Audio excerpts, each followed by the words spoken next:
नमस्कार दोस्तों, आज मैं आपको एक ऐसी रहस्यमयी और भयानक कहानी सुनाने जा रहा हूं जिसे सुनने के बाद आप अपने कदमों को हमेशा माप कर रखेंगे।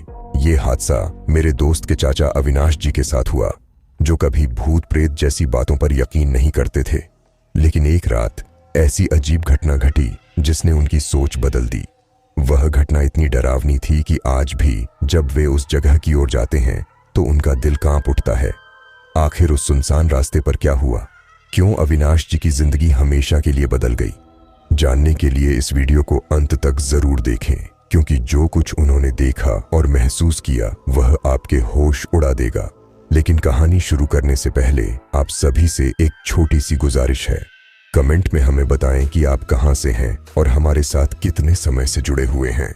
इससे हमारा और आपका जुड़ाव और भी गहरा होगा। और हाँ, अगर आप पहली बार हमारे चैनल पर आए हैं तो सब्सक्राइब जरूर करें, क्योंकि यहाँ आपको और भी अद्भुत कहानियां सुनने को मिलेंगी।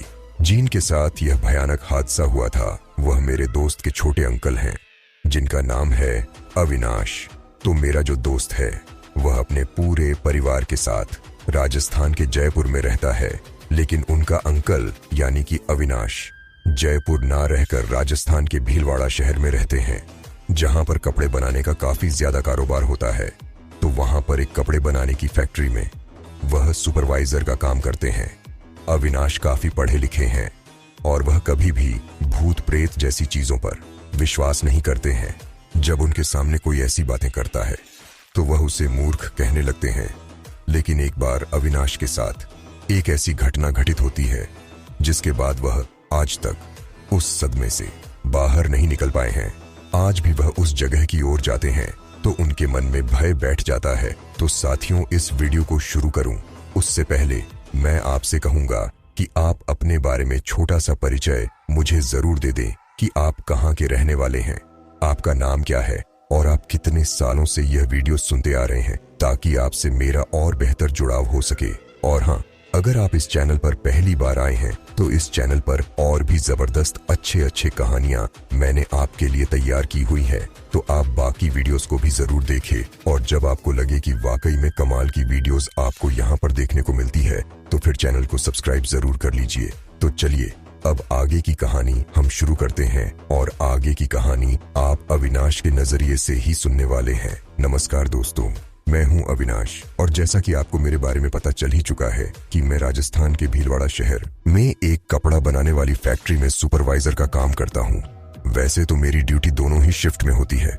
मुझे 15 दिन नाइट शिफ्ट में गुजारने होते हैं और बाकी 15 दिन की नौकरी डे शिफ्ट में करनी होती है। जब से फैक्ट्री में मेरी दूसरी पारी की शिफ्ट ड्यूटी लगी थी, तब से रात में घर जाने में काफी देर हो जाया करता था। ऑफिस से घर की दूरी यही करीब 1 किलोमीटर की रही होगी। जब तक बहुत जरूरी ना हो, रात में घर आने जाने के शॉर्टकट रास्ते में पड़ने वाले सुनसान गलियां, जिनसे होते हुए घर जल्दी पहुंच तो सकता था, पर वह रास्ता मैं पसंद नहीं करता था, क्योंकि एक तो वहां घात लगाकर बैठे चोर उचक्कों का खतरा रहता, तो दूसरी तरफ कुत्ते बहुत भौंकते थे उधर, जिनसे मुझे बड़ा डर लगता। इसलिए हमेशा पक्की सड़क वाली रास्ता से ही घर लौटा करता।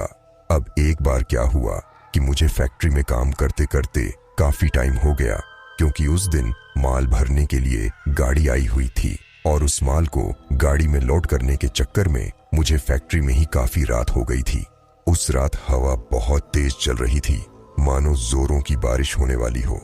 रात के 12 बजे आए हैं, बच्चे भी सो गए होंगे। पत्नी सुप्रिया भी मेरे बिना खाना नहीं खाती, खाली पेट वह भी मेरी राह देखती होगी। यही सब सोचते और टिफिन बॉक्स हाथ में लटकाए मैं तेज कदमों से घर की तरफ निकल पड़ा। कुछ दूर चलने के बाद आज उस सुनसान और कच्ची सड़क की राह ले लिया, ताकि जल्दी से घर पहुंच सकूं। हालांकि मैं कभी भी इस कच्ची रास्ते से जाना पसंद नहीं करता था, जिसका कारण मैंने आपको पहले ही बताया है। लेकिन क्योंकि उस दिन मैं काफी लेट हो गया था, तो मजबूरन मुझे उस कच्ची रास्ते को पकड़ना पड़ा।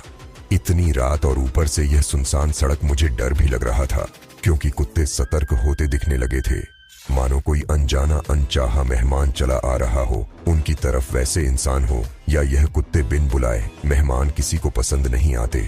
अपने इलाके में रात में आने जाने वाले हर एक इंसान को पहचानते हैं। यह जानवर किसी तरह मैं डर डर के आगे बढ़ता रहा। चोरों का ख्याल मन में आते ही शादी में मिली वह। हाथ घड़ी खोलकर जेब में डाल ली, सासू माँ की अमानत। वह घड़ी उनकी आन बाण और शान थी, जिसका कुशल क्षेम वह अक्सर पूछ ही लिया करती थी। सुनहरे रंग की उस घड़ी की उच्च गुणवत्ता से सभी को परिचित कराने में फख्र महसूस करते उनके चेहरे पर उठता वह चमक देखते ही बनता था। नहीं चाहता था कि मेरी आदरणीय सासू माँ के मन को थोड़ा भी ठेस पहुंचे। इधर कच्ची रास्ते में अंदर की ओर बढ़ने पर अब वह इतनी छोटी हो चली थी, इतनी छोटी कि 2 से 3 आदमी एक साथ आ जाए तो आगे पीछे होकर चलना पड़ता। फिर सड़क कच्ची भी थी और कहीं कहीं से टूटी फूटी सी अलग मरीज होंगे। इस गली के निवासी जो इन रास्तों से रोज आते जाते होंगे, मैं महसूस कर रहा था कि 2 चीजें इस वक्त तेजी से चल रही हैं। एक तो मेरे दिमाग में बिना सिर पैर की बातें, और दूसरे कच्ची सड़क में बढ़ते मेरे कदम। थोड़ा चलने के बाद एक मोड़ आया जहां एक मस्जिद पड़ता था। मस्जिद के ऊपर लगे बड़े वाले लाउड स्पीकर के अलावा उस अंधेरी में और कुछ भी बड़े ही मुश्किल से देख पा रहा था, पर मैं महसूस कर पा रहा था कि वहां अब बड़ी भीनी सी खुशबू फैली थी। साथ ही ठंड भी थोड़ी थोड़ी बढ़ चुकी थी। अपनी धुन में मैं अपने मंजिल की ओर बढ़ता रहा। थोड़ा ही आगे बढ़ा था कि पीछे से किसी के कदमों की आहट सुनाई देने लगी। अभी तक कोई तो न था मेरे आसपास, अचानक यह किधर से आ गया? कौन है यहाँ? कोई कुत्ता, कोई चोर, या फिर मेरा भ्रम? डर भी लग रहा था ना। लूटना चाहता था मैं, और ना ही इंजेक्शन लेने का मन था। इसी डाउट में मेरे कदम और तेज होने लगे, पर कदमों की वह आहट अभी भी मेरा पीछा कर रही थी। अभी तक डरावनी होती यह अंधेरी सड़क भी खत्म नहीं हुई थी। इसे पार करने में थोड़ा और समय लगने वाला था, पर अब मुझसे रहा ना गया और बड़ी हिम्मत करके पलटकर देख ही लिया। पलटकर देखा तो मेरे रोंगटे खड़े हो गए। अचानक से ऐसा लगा जैसे मेरे दिल ने मानो धड़कना बंद कर दिया हो। आधी रात को इस सुनसान सड़क पर मेरे अलावा सफेद साड़ी में लिपटी हुई एक औरत मुझे दिखाई दे रही थी, और वह बड़े ही तेज कदमों से मेरी तरफ बढ़ती चली जा रही थी। तेज कदमों से बढ़ी चली आ रही उस औरत को देखकर जान पड़ रहा था मानो उसे भी इस अंधेरी तंग रास्तों का अकेलापन डसने लगा हो।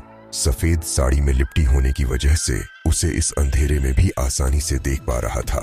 मन को अब इत्मीनान हुआ और शांत माइंड होकर सहजता से आगे बढ़ता रहा। अचानक से महसूस हुआ जैसे वह औरत ठीक मेरे पीठ के पीछे खड़ी होकर मुझे आवाज लगा रही हो, थोड़ा रुकिए। अचानक मैं दोबारा पलटा, देखा कि सच में पीठ के पीछे खड़ी वह नौजवान लड़की मुझसे कुछ कहना चाह रही थी। तीखे नैन नक्श चेहरा, सुराहीदार कमर, पिंडलियों तक छूते सुनहरे घने बाल, कद काठी से वह कोई अप्सरा मालूम पड़ रही थी। सफेद साड़ी में खड़ी वह औरत अंधेरे को चीरती हुई अपनी एकमात्र रूप रंग दर्ज करा रही थी। मैंने पूछ लिया, जी कहिए क्या बात है?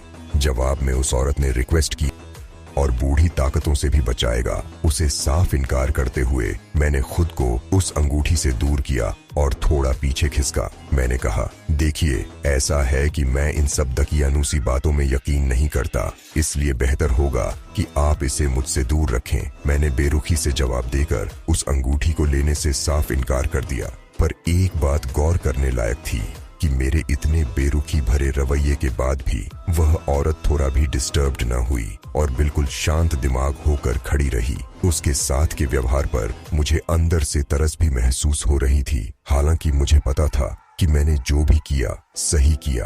कच्ची सुनसान सड़क भी अब खत्म होने वाली थी और पक्की सड़क मैं अपने सामने देख सकता था। तभी वह औरत रुकी और मुझसे आगे बढ़ते रहने के लिए कहा, और मुझे कहा, कुछ जरूरी सामान घर पर ही भूल गई हूँ, इसीलिए वापस जाना पड़ेगा। और वह वापस कच्ची सड़क के अंदर लौटने लगी। उसके साथ चलकर मैंने उसे घर तक छोड़ने की बात कही तो बड़ी विनम्रता से उसने मना कर दिया। तब एक दूसरे से विदा लेकर हम दोनों अपने अपने मंजिल की ओर बढ़ चले। घर आकर हाथ मुंह धोया। पूरा बदन दर्द से दुख रहा था और शायद हल्का बुखार भी था। मेरे कदमों की आहट से सुप्रिया भी जाग चुकी थी। मुझसे खाना खाने के लिए पूछा तो मैंने मना कर दिया और उसे खाने को बोलकर बिस्तर पर चला गया। सुबह 5 बजे से मेरी रूटीन शुरू हुई। सुबह सुबह उठकर सुबह का एक्सरसाइज, नहा धोकर बेटे को स्कूल पहुंचाना, फिर खुद नाश्ता करके फैक्ट्री के लिए निकलना। फैक्ट्री में काम का दबाव होने की वजह से कब सुबह से दोपहर हो गया पता ही न चला। लंच टाइम हो चुका था और मेरे सथियों ने मुझे खाना खाने को कहा।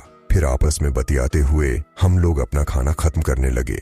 बातचीत के बीच में मैंने सामने वाले दोस्त की अंगूठी देखी और बीती रात की सारी घटना आंखों के सामने नजर आने लगी, जिसकी चर्चा मैंने अपने साथियों से भी की। फिर क्या था, सबको खिंचाई करने का, जैसे बहाना ही मिल गया हो। तुम इतने स्मार्ट हो ही तुमसे सगाई करना चाहती होगी, गिफ्ट समझ कर रख लेते। और तरह तरह की बातें। जल्दी जल्दी अपना खाना खत्म करके मैं वहां से खिसका और अपने काम में बिजी हो गया।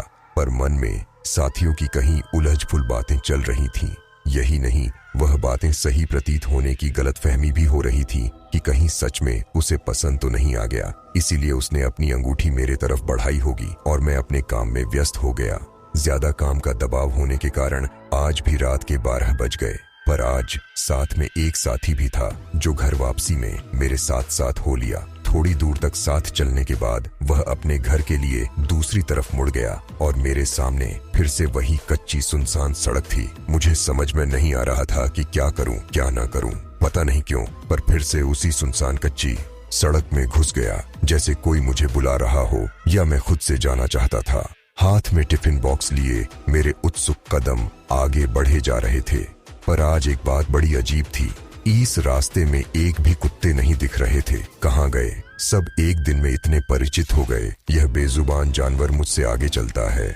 मैं मस्जिद वाली रास्ते से घूमा और थोड़ा आगे बढ़ा ही था कि तभी पीछे से आवाज आई, जनाब जरा ठहरी। मैं ठिठक कर रुका, पलट कर देखा तो लहराते हुए सुनहरे बालों वाली यह वही औरत थी जो पिछली रात मिली थी। माथे पर एक लंबी सी बिंदी लगाए और चेहरे पर तेज लिए काली साड़ी में वह मस्जिद के पास खड़ी मुस्कुरा रही थी। इतने अंधेरे में भी एक अजीब सा रोशनी था उसके चारों तरफ और चेहरे पर अजीब सा अट्रैक्शन। उस औरत ने पहेली भरी मुस्कान के साथ पूछा, आज भी आपकी मदद चाहिए? मुझे क्या मिलेगी? मैं हाँ बोलूं या ना, कुछ समझ में नहीं आया। फिर भी हामी में सिर हिला दिया और वह मेरे साथ चल पड़ी।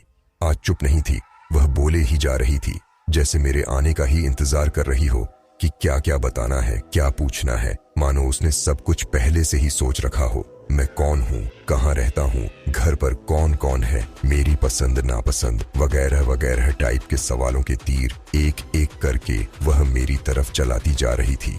उसके ना खत्म होने वाले सवालों की पोटली को भरते हुए मैं कदम से कदम मिलाए आगे बढ़ा जा रहा था। मैंने उस औरत से कहा, इतनी रात को आप अकेली घर से बाहर निकलती हो, किसी को साथ लेकर निकलना चाहिए। फिर उसकी तरफ देख उससे सवाल किया, आप कहाँ रहती हो, घर पर कौन कौन है? उसने हंसकर केवल यही कहा कि क्या करिएगा जानकर, बस जब मिलना हो इसी वक्त इस रास्ते से गुजरना, मैं दिख जाऊंगी। और ठहाके लगाकर हंसने लगी। इस तरह के जवाब की मैंने कल्पना भी ना की थी। ऐसा सुनकर मुझे बड़ा ही अजीब लग रहा था। बातें करते हुए हम दोनों आगे बढ़ते रहे। तभी उसने अपने कांधे पर लटकाए थैले में हाथ डालकर कुछ निकाला। अपनी मुट्ठी में उसने कुछ छिपा रखा था। कुछ तो था, उसमें क्या पता नहीं। उसकी इस हरकत को मैं समझ नहीं पाया और तभी उसने मुझसे मेरा हाथ आगे बढ़ाने को कहा। उसकी बंद मुट्ठी की तरफ देख मैंने सवाल किया, क्या है इसमें? मुस्कुराकर वह मुझसे मेरा हाथ आगे करने का जिद करती रही। जब उसने अपनी बंद मुट्ठी न खोली तो मैंने भी साफ साफ इनकार करते हुए कहा, हम लोग जानते ही कितना है एक दूसरे को, और ऐसे ही किसी अनजान से बंद मुट्ठी से मैं तो कुछ न लूं। जब मैं नहीं माना तो अंत उसने अपनी मुट्ठी खोली। उसकी हथेली में वही चमकती हुई अंगूठी थी जिसे पिछली रात मुझे पहनाने का असफल कोशिश किया था। मैंने उसे समझाया कि अगर आप दिन में यह देती तो मैं शायद लेने के लिए सोचता भी, पर इतनी रात गए और ऊपर से यह अंगूठी देखने में ही बहुत कीमती लगती है, इसलिए आप मुझे माफ करें, मैं इसे बिल्कुल भी नहीं ले सकता। मेरा नाम जवाब सुनकर उस औरत की आंखें तंज हो गईं। अजीब तरीके से घूरती हुई निगाहों से मेरी तरफ देखते हुए उसने कहा कि मैं आपकी पूरी जिंदगी खुशहाल बनाना चाहती हूँ और आप हो कि अपनी उलझी हुई जिंदगी से बाहर निकलना ही नहीं चाह रहे। अपनी तीखी हुई आवाज से उसने कहा, आप इस अंगूठी को एक बार पहनकर तो देखो, आपको एक नई और बिल्कुल अलग ही दुनिया दिखेगी, सारे दुख तकलीफों से ऊपर। पर मैं अपनी ही बातों पर अटल रहा और उसकी एक भी बात सुनने या मानने को तैयार ना हुआ। ऐसे करते करते हम दोनों रास्ते के आखिरी हिस्से पर पहुंच गए। अचानक वह औरत बिल्कुल एक जगह रुक गई, पर मुझे आगे बढ़ते रहने को कहा। खुद वापस अपने घर लौटने के लिए मुड़ी तो मैंने सवाल किया, क्या हुआ, आप वापस क्यों जा रही हैं? मेरे सवाल का बिना कोई जवाब दिए वह लौटने लगी। उसका ऐसा रवैया मुझे बड़ा ही अजीब लगा कि जब उसे कहीं जाना ही ना था तो आखिर क्यों आई मेरे साथ रास्ते के आखिरी हिस्से तक। हाँ, लौटते वक्त मुझे केवल एक बात कह गई कि जब कभी मिलना हो या यह अंगूठी चाहिए तो इस रास्ते से गुजरना, मैं आपको मिल जाऊंगी। मैं कुछ ना बोला और तेजी से उस गली से बाहर निकल मेन रोड पर आ गया। बाहर स्ट्रीट लाइट की धुंधिया रोशनी सड़क नहाया हुआ था। रात के सन्नाटे में उस सड़क पर इक्का दुक्का लोग ही आते जाते दिख रहे थे, पर मैं अब थोड़ा राहत महसूस करने लगा था। जो कुछ भी अभी घटित हुआ उसे लेकर मन में 100 सवाल भी उठ रहे थे। गली को पीछे छोड़ मैं कंक्रीट वाली मेन रोड पर निकल तो आया, पर उस औरत की उलझाऊ बातें मेरे जहन में घूम रही थीं, दम बदम बेचैन कर रही थीं। आखिर कौन थी वह औरत? उसकी मंशा क्या थी? उस अंगूठी में ऐसी क्या ही बात थी जो मुझे पहनाने की खातिर जिद पकड़ कर बैठ गई? वह हर बार रास्ते के आखिर तक आकर आखिर वह वापस क्यों लौट जाती रही? ऐसे अनसुलझे ढेर सारे सवालात थे जो रास्ते भर मुझे परेशान करते रहे, और लास्ट में अपने घर की दहलीज पर आकर मैंने राहत भरी सांस ली। घर पहुंचकर उन फालतू की बातों से तो निजात मिला, पर अब शदीद बुखार ने मुझे अपने कब्जे में जकड़ लिया था। पत्नी सुप्रिया से नजरें बचाकर मैंने दवाई ले ली और चुपचाप बिस्तर पर आकर लेट गया। लेकिन फिर मैंने अपने आप को उसी जगह पर उसी रास्ते में खड़ा हुआ पाया। वह चारों ओर भयंकर सन्नाटा था। रोशनी के नाम पर केवल चांद की हल्की हल्की धुंधियां रोशनी पूरे जगह में फैली हुई थी। वहीं थोड़ी पहले जो कुत्ते मुझे नजर नहीं आ रहे थे, वही कुत्ते वहां पर अब मुझे देखकर भौंक रहे थे। वह कुत्ते दिखने में काफी भयानक दिख रहे थे, जैसे कोई रक्षक उनके अंदर घुस गया हो और मुझे फाड़कर मेरा खून पीने के लिए तड़प रहे हो। मैं यह मंजर देखकर अंदर से पूरा दहक उठा। मैं सोच रहा था कि अभी थोड़ी देर पहले तो मैं यहाँ से निकलकर गया ही था, और अब दोबारा मैं इस जगह पर कैसे पहुंच सकता हूँ? मैं वहां से अपने घर की ओर का रास्ता देखने लगा और मुझे उस गली से थोड़ी मेन रोड दिखाई देने लगी। मैं उस मेन रोड को पकड़ने के लिए वहां से भागने लगता हूँ। मैं बस दौड़े जा रहा था अपने पूरे जोश के साथ, लेकिन वह सुनसान रास्ता है कि पूरा होने का नाम ही नहीं ले रही थी। तभी मुझे अपने पीछे से किसी के हंसने की आवाज सुनाई देती है। वो आवाज मुझे कुछ जानी पहचानी सी हुई महसूस होती है, और जब आवाज और तेज होती है तो मुझे ध्यान में आया कि यह तो उसी औरत की आवाज है जो मुझे 2 दिन से लगातार इस रास्ते में मिल रही है। मेरी पीछे मुड़ने की हिम्मत नहीं हुई। मैं बस दौड़ा जा रहा था अपनी पूरी ताकत के साथ, लेकिन ना तो वह रास्ता खत्म होने का नाम ले रही थी और ना ही उस औरत की वह हंसने वाली आवाज थम रही थी। जब काफी दूर दौड़ने के बाद भी रास्ता खत्म नहीं हुई तो मैं थक हार कर खड़ा हो गया। मैं खड़ा खड़ा सोच ही रहा था कि अब क्या किया जाए, और यह मेरी पीछे जो औरत है आखिर यह चाहती क्या है? जब मैंने हिम्मत करके पीछे मुड़कर देखा, वह औरत एकदम सफेद लिबास में चमक रही थी। उस भयानक अंधेरे में भी उसके चेहरे पर रोशनी चमक रही थी। दिखने में वह किसी अप्सरा से कम नहीं लग रही थी, लेकिन जब मुंह फाड़कर हंसती तो काफी भयानक लग रही थी। वो धीरे धीरे मेरी ओर आगे बढ़ती जा रही थी और बोले जा रही थी कि तुम मुझसे दूर क्यों जा रहे हो? मैं कब से तुम्हें यह कह रही हूँ कि यह अंगूठी पहन लो, लेकिन तुम हो कि मेरी अंगूठी पहन ही नहीं रहे हो। अगर तुम एक बार मेरी इस अंगूठी को पहन लोगे तो तुम्हारी पूरी जिंदगी बदल जाएगी। जिस जिंदगी में अभी तुम जी रहे हो वह नरक से भी बदतर है। इस अंगूठी को पहन लोगे तो तुम्हें मेरी जैसी ऐसी ना जाने कितने ही अप्सरा और मिलेगी। बस तुम एक बार यह अंगूठी पहन लो। लेकिन उसकी आवाजें मेरे ऊपर कोई असर नहीं डाल रही थी। मैं तो अपने ही सवालों से अंदर ही अंदर जूझ रहा था कि अभी थोड़ी देर पहले तो मैं यहाँ से निकल गया था, लेकिन दोबारा यह औरत मेरे सामने कैसे आ सकती है? मैं उससे बोला कि अभी मैंने थोड़ी देर पहले तो तुमको मना किया ही था कि तुम्हारी दी हुई अंगूठी बिल्कुल नहीं पहनूंगी, और मुझे जरा यह बताओ कि अभी थोड़ी देर पहले तो मैं यहाँ से चला गया था, अब दोबारा मैं इस जगह पर कैसे पहुंच गया? मेरे इतना बोलते ही वह औरत फिर से जोर जोर से हंसने लगती है, लेकिन इस बार वह हंसी धीरे धीरे एक भयानक आवाज में बदलने लगती है। वह चेहरा जिसे देखकर मैं मदहोश हो रहा था, वह चेहरा धीरे धीरे एक भयानक चेहरे में बदलता जा रहा था और वह अपने मुंह को मेरी ओर बढ़ाती जा रही थी। मैं अपने पैर धीरे धीरे पीछे की ओर खींच रहा था। इस वक्त मेरे पूरे शरीर का खून सूख चुका था। मेरे पैरों में चलने की हिम्मत नहीं बची थी। हलक से आवाज बाहर नहीं निकल पा रही थी। चेहरा पसीने में ऐसा हो गया था जैसे अभी नहा कर निकला हूँ। धीरे धीरे वह चेहरा और भयानक होता है और किसी शेर के मुंह के जैसे वह चीर फाड़ने लगता है और मेरे चेहरों को अपने अंदर निगलने की कोशिश करते हुए झट से मेरे ऊपर आ गिरता है। मैं जोर से चिल्ला उठता हूँ। अचानक से मेरी आंखें खुलती हैं। सामने देखा तो मेरी पत्नी सुप्रिया मेरे माथे पर ठंडी ठंडी पट्टियां रख रही थीं। मैंने ऊपर वाले का धन्यवाद किया कि चलो यह एक सपना था। मुझे लगा कि आज तो मेरी जान सच में निकल गई है। शायद मेरी पत्नी सुप्रिया को मेरी बुखार की भनक लग चुकी थी, तभी तो वह मेरे माथे के ऊपर ठंडी ठंडी पट्टियां रखने लगी थी। अचानक मुझे ऐसे घबराते हुए देखकर सुप्रिया ने कहा, 2 दिनों से आपकी तबीयत नासाज लग रही है, कल चलकर किसी अच्छे डॉक्टर को दिखा लीजिए। सुप्रिया की बातों के जवाब में मैंने केवल हाँ में सिर हिला दिया और आंखें बंद करके सोने की कोशिश करने लगा। उसने भी फिर आगे कोई टोका टाकी नहीं की। अगली सुबह नींद खुली तो बुखार से तो निजात मिल चुका था, पर सिर भारी सा लगा, इसलिए आंखें बंद करके निढाल सा बिस्तर पर ही पड़ा रहा। सुप्रिया ने ही फिर बच्चों को तैयार कर उन्हें स्कूल पहुंचाया। लौटकर जब वह वापस आई तो रसोई के काम जुट गई। मैं अभी तक बिस्तर पर ही यूं ही पड़ा हुआ था। आज काम पर भी जाना मुश्किल ही लगा। पत्नी की निगाहें रसोई से मेरी थाह लेती रहीं और अपने काम निपटाकर वह मेरे सिरहाने आकर बैठी और बोली, कुछ बात है क्या? पिछली 2 रातों से आपको परेशान देख रही हूँ। जैसे उसे मेरे साथ बीती सारी बातों की समझ लग चुकी थी। मैंने भी कुछ छिपाना मुनासिब ना समझा और बीते 2 रातों से उस रास्ते में घट रही सारी घटनाओं को जैसे का तसे बता डाला। सारी बातें सुनकर सुप्रिया के पूरे चेहरे पर चिंता की लकीरें उभरने लगी थीं, पर अपने अजाब को अंदर छिपाकर उसने मुझे चिंता न करने की सलाह दी और वापस से घर का कामकाज मैं मसरूफ हो गई। मैं भी आंखें बंद करके बिस्तर पर लेटा रहा। थोड़ी ही देर बाद सुप्रिया की आवाज लगाने से मैंने अपनी आंखें खोली। नहा धोकर तैयार हो जाइए, मैंने घर पर किसी को बुलाया है। मेरे पूछने पर उसने बस इतना कहा कि जब आए तब खुद ही देख लीजिएगा। सच में घंटे भर बाद दरवाजे पर किसी की दस्तक हुई।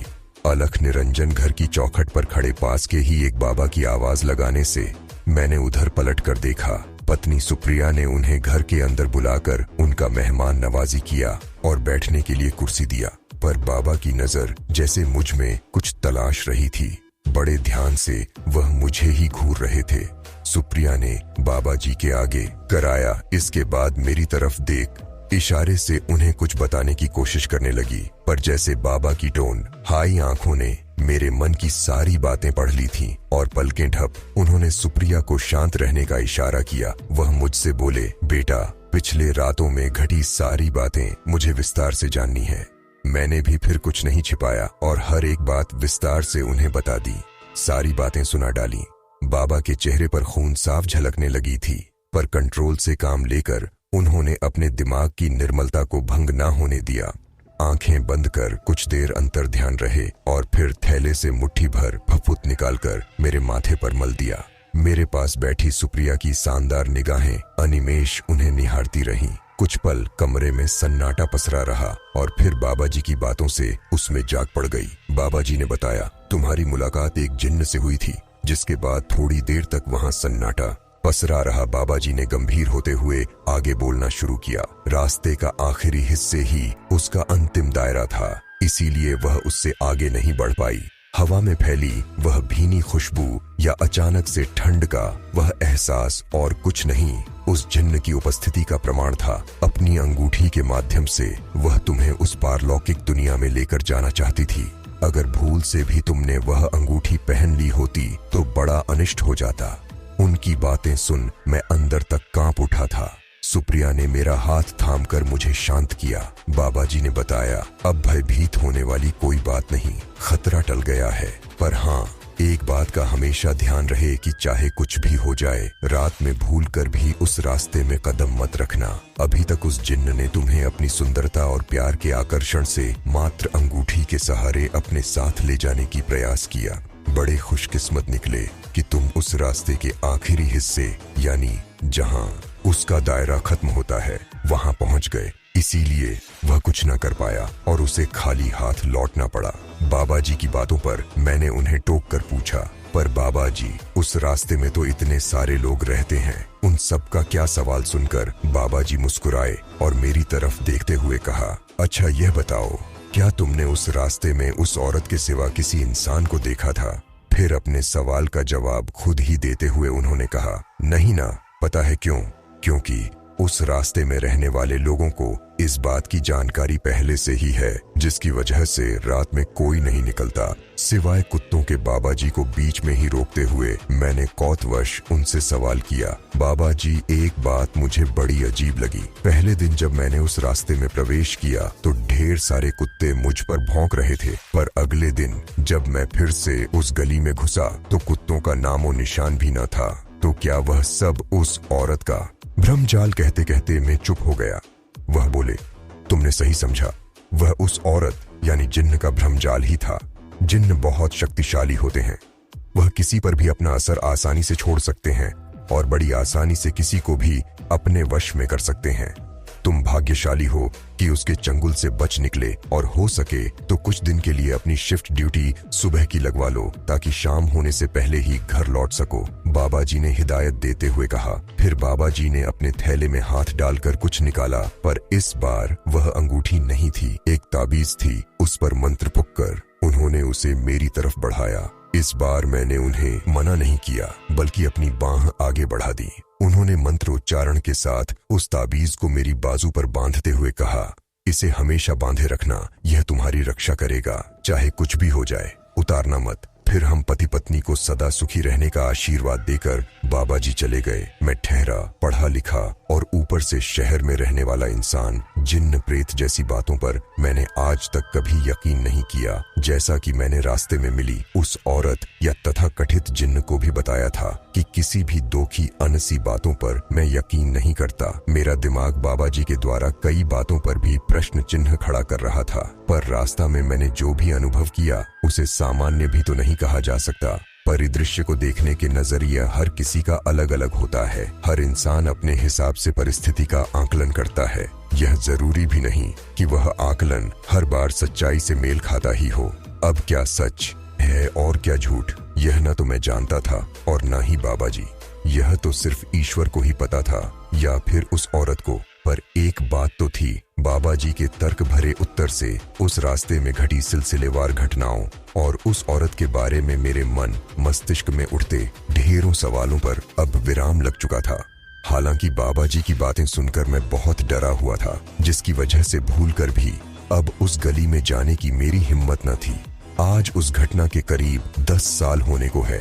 उस रास्ते के पास से मैं अनेकों बार गुजरता हूँ, पर आज भी अंदर जाने की हिम्मत नहीं होती। मन में बस यही एक सवाल घूमता है कि सच में वह औरत थी या जिन्न। तो दोस्तों, आज की हमारी यह वीडियो यहीं पर खत्म होती है, और जो कहानी आपने सुनी है वह मेरे दोस्त के अंकल के साथ रियल में घटित हुई है। तो वही कहानी जो मेरे दोस्त ने मेरे से बताई थी, मैंने उसी को आपके साथ शेयर किया है, और मुझे आप पर पूरा का पूरा यकीन है कि आपको यह कहानी काफी पसंद आई होगी। अगर फिर भी आपको कुछ समस्या लगती है तो फिर मुझे कमेंट बॉक्स में जरूर बताएं। मैं आपके कमेंट को जरूर पढ़ूंगा, और जल्दी ही नेक्स्ट वीडियो आपके सामने आने वाली है। तब तक के लिए आप भी उसका वेट कीजिए और अपना ख्याल रखिए।